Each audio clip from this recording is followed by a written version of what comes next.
உன் பார்வையில் சரியா இருக்கிறது ஆண்டவருடைய பார்வையில் எப்படி இருக்கு? தவறா இருக்கும். உன் பார்வையில் நீ பார்க்கிற வரைக்கும் உனக்கு நன்மைகளை நீ பெற்றுக்கொள்ள முடியாது.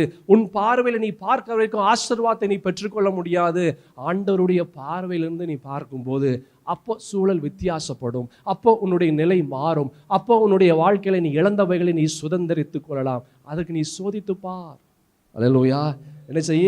நீ சோதித்து பார். உன்னுடைய தன்மைகள் எப்படி இருக்கு, உன்னுடைய சுவாபங்கள் எப்படி இருக்கு, உன்னுடைய குணாதிசயங்கள் எப்படி இருக்கு, உன் வார்த்தைகள் எப்படி இருக்கு, சோதித்து பார். சகோதரா சகோதரி, யோசித்து பார். இன்னும் எத்தனை நாளைக்கு தான் கஷ்டத்தோடு இருக்கணும்? இன்னும் எத்தனை வருடம் தான் வேதனையோடு இருக்கணும்? இன்னும் எத்தனை வருடம் தான் தோல்வியான காரியத்திற்குள்ளாக உன்னுடைய வாழ்க்கை கடந்து வர வேண்டும்? யோசித்து பார். எப்படி அதுல இருந்து வெளியே வரணும்? எப்படி அதுல இருந்து நீ வெளியே வந்து உன் ஆசீர்வாதத்தை நீ பெற்றுக்கொள்ள வேண்டும்? எப்படி? யோசித்து பார் சகோதரா சகோதரி.